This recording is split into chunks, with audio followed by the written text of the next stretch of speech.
Olá, como vai? Seja bem-vindo ao Saber Direito Debate. Hoje vamos falar sobre reforma trabalhista. Nosso convidado é o juiz do Tribunal Regional do Trabalho da Primeira Região, Felipe Bernardes.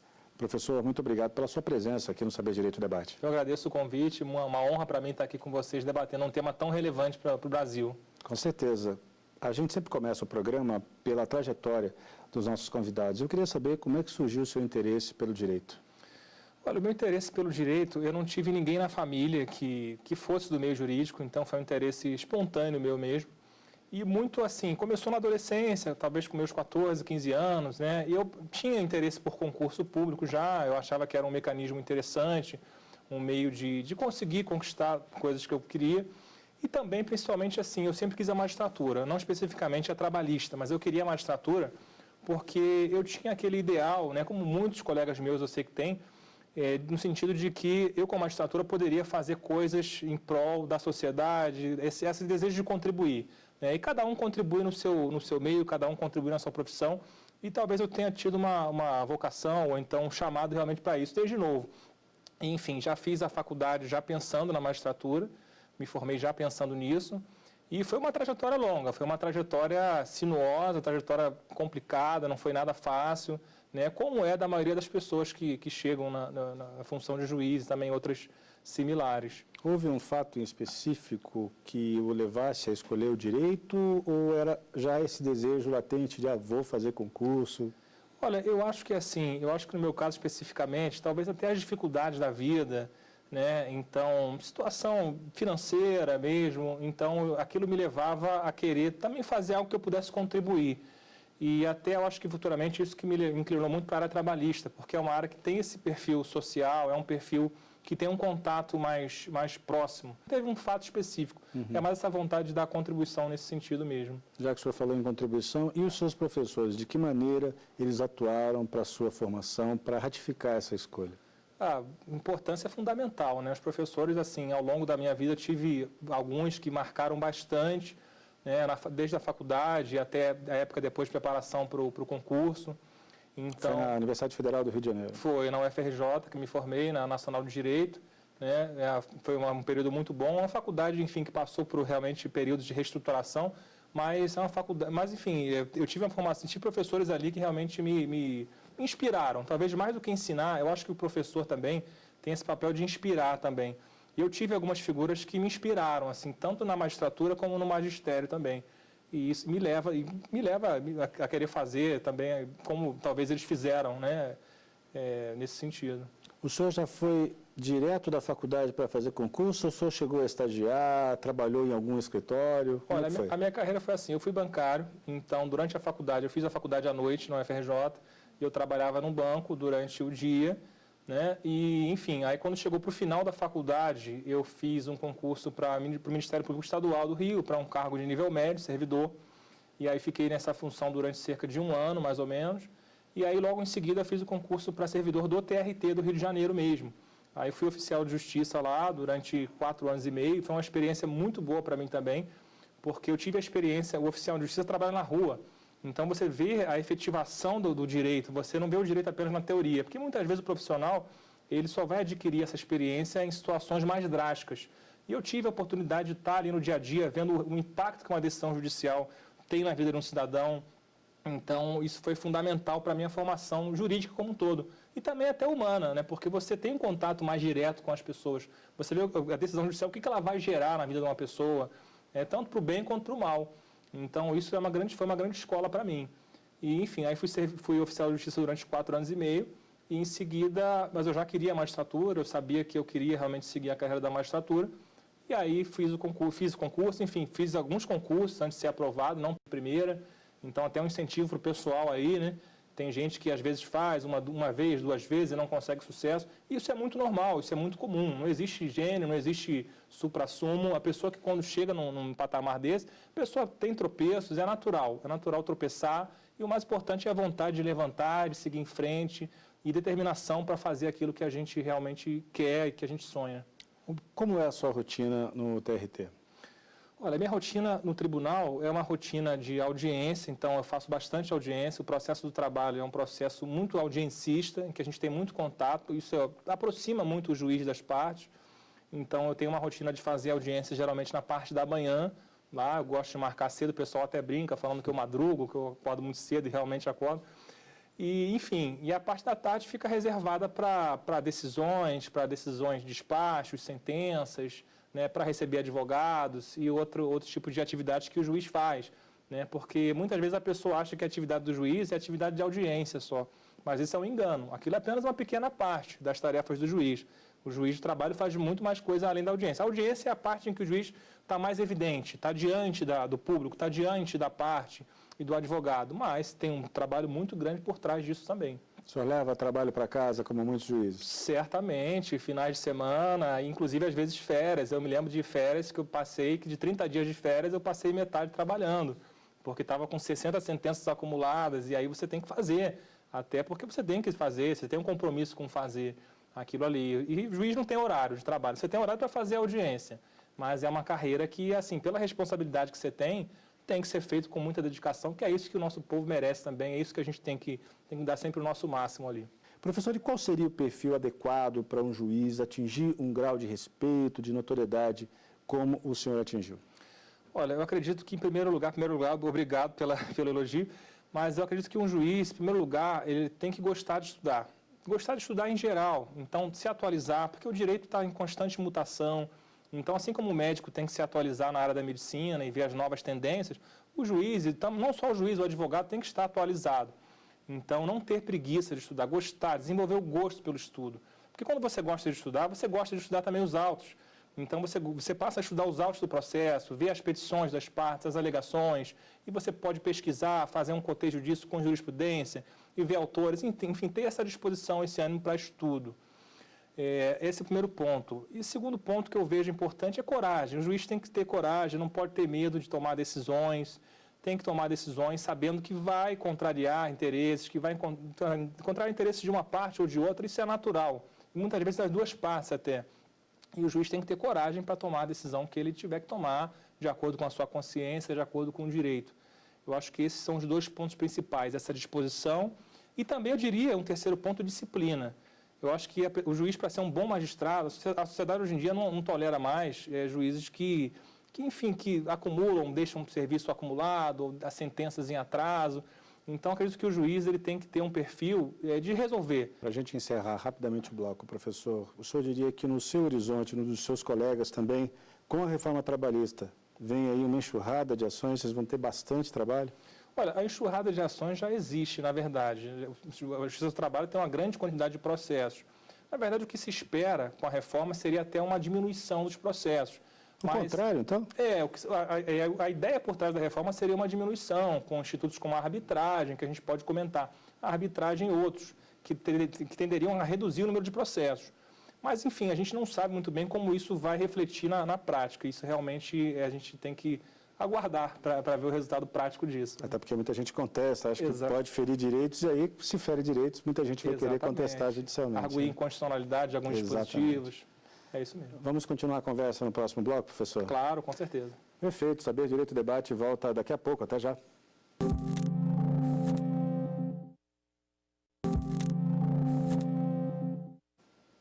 O Saber Direito Debate está de volta hoje com o juiz do TRT, Felipe Bernardes. Falamos sobre reforma trabalhista. Professor, durante a semana foi exibido o curso aqui, o senhor aplicou, tratando de reforma trabalhista, e eu queria saber em quem o senhor pensou quando formulou esse curso. Pensei nos operadores do direito em geral. Então, tanto estudantes de graduação, quanto estudantes de pós-graduação, pessoal que faz concurso público. Enfim, eu procurei fazer um curso para trabalhar realmente os temas novos da reforma na parte de processo do trabalho e de uma forma que a gente possa compreender as modificações, os impactos que isso vão passar a ter na prática do processo do trabalho. Então, vamos tratar já desses temas, professor, uma situação hipotética aqui. Digamos que eu me torne sócio de uma empresa e eu chego a essa empresa depois que a administração promoveu uma demissão coletiva e aí esses ex-empregados estão entrando com uma ação. Qual é a minha responsabilidade nesse novo processo? Olha, eu sinto informar que é total a sua responsabilidade nesse caso. Mesmo chegando depois? Mesmo chegando depois. Esse caso que você colocou, até um assunto que eu abordei na aula, a gente vai resolver essa situação com base no artigo 1025 do Código Civil, que é um artigo que dispõe que, uma vez que o sócio ingresse numa sociedade empresária, ele assume todo o passivo anterior. Então, passivo anterior, de forma geral, passivo trabalhista, passivo tributário, inclusive. Então, ou seja, a pessoa, quando vai ingressar como sócio de uma empresa, tem que ter muito cuidado para ver o que foi feito no passado naquela empresa.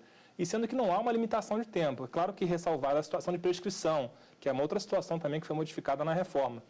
Mas com a ressalva da prescrição, né, o sócio que ingressa numa nova empresa, ele vai responder uma dívida que pode ter um processo de 30 anos tramitando, por exemplo, e ele vai ser responsabilizado. Então, muita cautela nessa hora. Já que o senhor tocou no assunto, um dos momentos de sucesso aqui no programa é quando a gente fala da terminologia, né? E o senhor tocou aí na prescrição. Eu quero saber o que é a tal da prescrição intercorrente. Esse é mais um tema aí que foi modificado na reforma, um tema muito polêmico. Para resumir, Dario, seria o seguinte: a prescrição é um instituto do direito que pressupõe inércia. Então, se eu sou seu credor, você me deve um dinheiro, por exemplo, eu tenho um tempo que a lei estabelece para que eu possa te cobrar esse dinheiro. Essa cobrança pode ser de várias formas, geralmente vai ser através de um processo judicial. E a prescrição se aplica no direito do trabalho, a gente sabe disso. E a prescrição intercorrente, ela vem a ser uma prescrição que acontece no curso de um processo. Ou seja, nós temos um processo judicial tramitando e a gente vai ter a prescrição. Aí você pode estar pensando, mas será que isso não é contraditório? Você falou que pressupõe inércia do credor. Como é que se existe um processo, a gente pode falar em inércia do credor? O que acontece é o seguinte: em algumas situações, durante um processo, no curso de um processo, principalmente na fase de execução, que é aquela fase em que se tenta apreender bens daquele executado, daquele réu, para poder transformar esse patrimônio em dinheiro e entregar esse dinheiro para o credor, que é o objetivo maior da execução. Muitas vezes, o credor, no nosso caso aqui vai ser o trabalhador, geralmente, o credor tem que tomar alguma providência, alguma atitude para que ele possa dar sequência ao processo. E aí é nessa situação em que o credor é intimado pelo juiz a tomar uma providência e o credor fica inerte, ele não cobra o seu crédito, não faz a atitude que ele tem que fazer, e aí a gente fala na prescrição intercorrente, quer dizer, ele já tem um crédito reconhecido na sentença, em juízo, mas mesmo assim, como ele fica inerte na cobrança, ele vai ter a prescrição intercorrente. Como é que funciona o acordo extrajudicial no âmbito da Justiça do Trabalho? Essa é uma situação muito polêmica também, que a gente até vê na prática, a gente já via na prática antes da reforma. E com a reforma agora isso vai aumentar muito mais ainda. Bom, a grande dúvida com relação a isso é a situação talvez de coação, ou talvez não de coação física ou moral, mas uma situação de necessidade do trabalhador. Por exemplo, uma situação em que o trabalhador é dispensado e o patrão fala o seguinte: olha, eu só vou te pagar as verbas rescisórias, o 13º, as férias, o fundo de garantia, se você assinar esse acordo aqui. Esse acordo me dando quitação integral do contrato de trabalho. E muitas vezes o empregado, mesmo que não seja coagido, não estou falando que ele vai ter que ter uma arma na cabeça para ser coagido, não é nada disso. Mas, enfim, aquela situação em si, de necessidade que ele se encontra, já que foi dispensado e não tem nada para receber, o empregado pode potencialmente assinar um acordo dando uma quitação total para esse empregador, abrindo mão de outros direitos, como, por exemplo, uma indenização por danos morais, horas extras, insalubridade, e assim vai. Então, é um tema muito perigoso.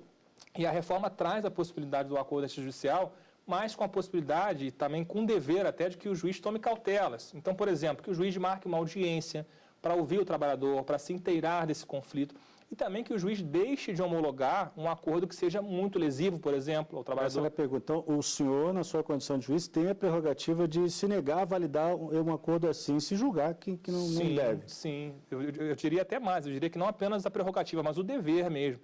Então, se o juiz de trabalho percebe uma situação em que o trabalhador está renunciando a direitos, sem nenhuma justificativa plausível, é claro que se houver uma situação de dúvida, uma situação em que você pode transacionar com relação a direitos, tranquilo. Mas uma situação como essa que eu falei, para receber a sua rescisão, você vai ter que me dar a quitação total. Claramente um acordo leonino, é um acordo que está ali para lesar apenas o trabalhador. É uma situação típica em que o juiz deveria deixar de homologar esse acordo. Outra situação, Dari, por exemplo, situação de fraude.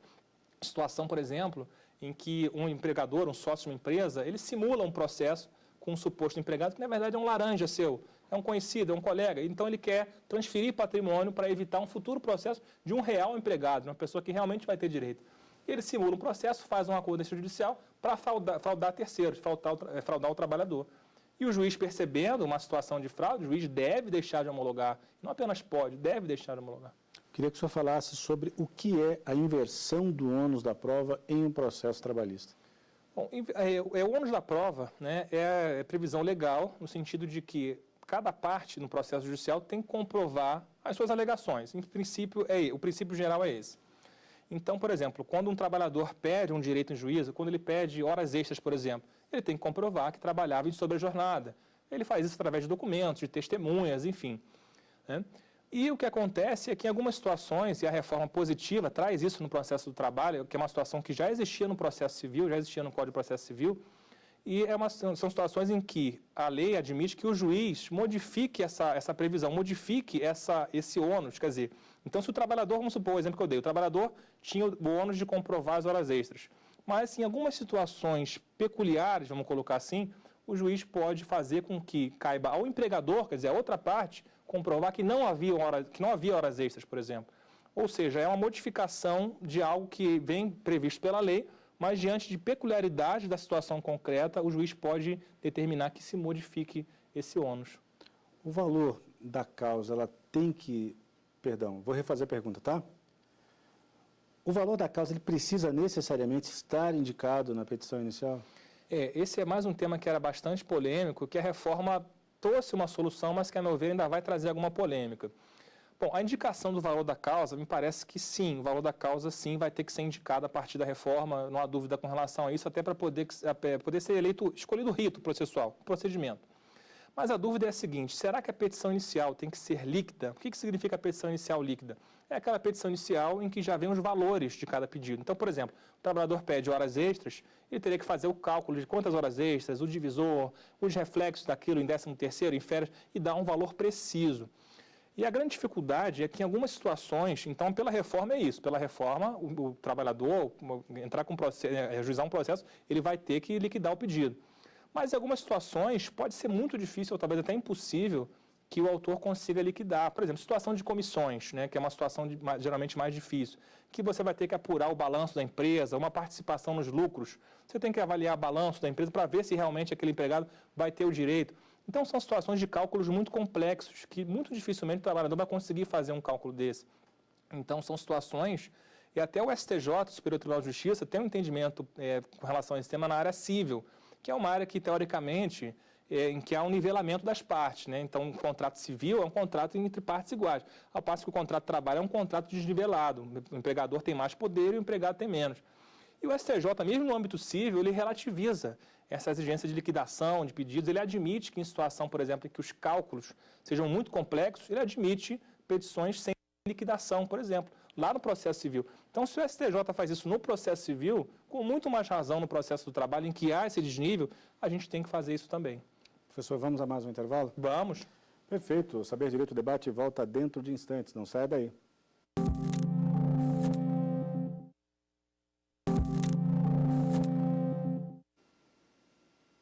Voltamos com o Saber Direito Debate. O nosso convidado de hoje é o juiz do TRT, Felipe Bernardes. Estamos falando sobre reforma trabalhista. E agora, os livros trazidos pelo nosso convidado. Primeiro, de Mauro Schiavi, Manual de Direito Processual do Trabalho, de acordo com o novo CPC. Professor, o que é que pode ser dito sobre esta obra? Olha, essa é uma obra muito boa, recomendo muito para meus alunos. Eu gosto muito do Mauro Schiavi, é um autor muito moderno, então muito antenado com as novas tendências do direito processual.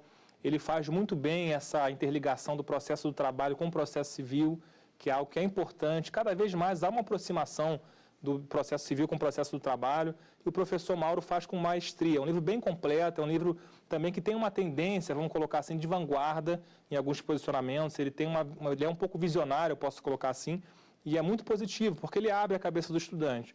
Então, excelente manual, é um manual que pode ser tido como primeira leitura aí para o processo do trabalho. O senhor também trouxe aqui, de Carlos Henrique Bezerra Leite, Curso de Direito Processual do Trabalho. Também um excelente livro. O professor Bezerra Leite é um professor consagrado, desembargador do TRT da 17ª Região, Espírito Santo. E, enfim, é um livro que eu posso dizer, em contraponto com o Mauro Schiavi, que é um livro um pouco mais clássico, um pouco mais tradicional. Então, ele não tem tantos posicionamentos de vanguarda como o professor Mauro Schiavi tem, mas é um livro bem completo, é um livro bem para consulta, muito bom. Então, é um livro que eu recomendo para os estudantes, para uma segunda leitura, para consulta, é um excelente livro. Outra obra aqui, de Gustavo Felipe Barbosa Garcia, Curso de Direito Processual do Trabalho. Daria, essa é uma excelente obra também. O professor Gustavo Felipe, uma grande referência no nosso meio trabalhista, uma mente privilegiada, ele tem livros sobre vários temas e são livros muito profundos todos eles. E esse livro, especificamente, ele tem um grande mérito, a meu ver, de ser um livro bastante sucinto, com uma linguagem bem objetiva, sem perder a profundidade. Ele é mais voltado a quem, professor? Público de concurso. O público de concurso dá muito bem com ele, porque ele é um livro que tem uma linguagem mais objetiva, mais filtrada. Então, é um livro bom nesse sentido de ser um livro mais direto. Eu recomendo bastante também. O senhor trouxe aqui de Fred Didier Júnior, Paula Sarno Braga e Rafael Oliveira, curso de Direito Processual Civil. Essa é uma obra clássica no processo civil. Então, o nosso tema aqui foi processo do trabalho. Mas, como eu te falei, cada vez mais o processo civil e o processo do trabalho, eles estão caminhando para uma confluência. Então, muita coisa que está acontecendo no processo civil está indo no processo do trabalho e vice-versa. Então, essa é uma obra que eu posso chamar de clássica também já, do processo civil. É uma grande referência, um excelente autor. Ele tem uma coleção completa de processo civil, volume 1 ao volume 5. E é um excelente livro para referência no nosso meio de processo do trabalho, você ter uma referência segura. Então, indico muito o professor Fred Didier também. Já que o senhor falou aí dessas similaridades, digamos assim, entre processo civil e processo do trabalho, a gente podia falar sobre honorários, que foi algo que a gente não tratou até agora. Porque há critérios diferentes no processo civil e no processo do trabalho para definir o valor dos honorários? Explica para a gente. Sim, há critérios diferentes. Esse é um tema, inclusive, que eu imagino que possa vir a ser reformulado no futuro, porque a reforma trabalhista trouxe a previsão dos honorários advocatícios, que era algo que já era há muito tempo requisitado pelos advogados e legitimamente, diga-se de passagem. Porque muitas vezes o que acontecia, Dari, era o seguinte, muitas vezes a parte que tinha razão no processo, o reclamante, o trabalhador, ele tinha que pagar, ele tem que pagar aqueles honorários com base em um percentual do valor da causa. Então, se ele ganhou, por exemplo, R$10.000, ele vai ter que pagar 20% ou 30% para o seu advogado. Isso faz com que ele perca parte daquele direito que ele deveria receber.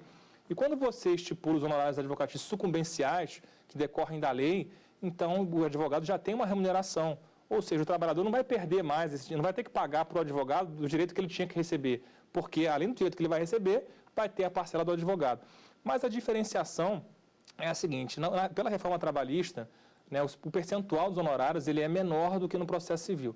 Então, pela CLT, pela reforma trabalhista, o advogado vai receber entre 5% e 15% do valor da condenação, do valor da liquidação ao final do processo. Ao passo que no processo civil, os percentuais são de 10% a 20%. Ou seja, no processo civil os valores são maiores. E, aparentemente, o legislador, quando estabelece essa diferença, deve partir da premissa de que o processo trabalhista seria um processo mais simples do que os processos civis. O que é uma meia-verdade, porque a gente sabe que o processo do trabalho cada vez mais tem ganhado complexidade, a gente vê causas que têm um grau de complexidade muito grande, e por mais que na justiça do trabalho ainda existe a possibilidade da pessoa atuar sem advogado, que é o chamado jus postulante, então a parte, o empregado ou o patrão, ele comparece a juízo sem advogado, isso ainda isso permanece com a reforma, não foi extinto. Mas mesmo assim a gente vê que na prática as pessoas não exercem o jus postulante.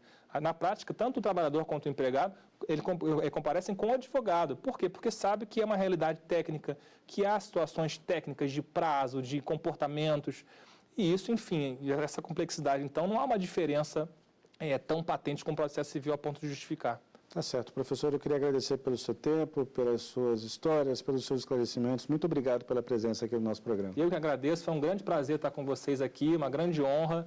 E a gente se encontra numa próxima oportunidade aí, se Deus quiser. Tá certo. O Saber Direito Debate fica por aqui, mas você pode rever esta edição na internet. É só acessar tvjustiça.jus.br. Edições anteriores também estão disponíveis lá. Perguntas e sugestões podem ser enviadas para o nosso e-mail, saberdireito@stf.jus.br. Muito obrigado pela companhia. Até semana que vem.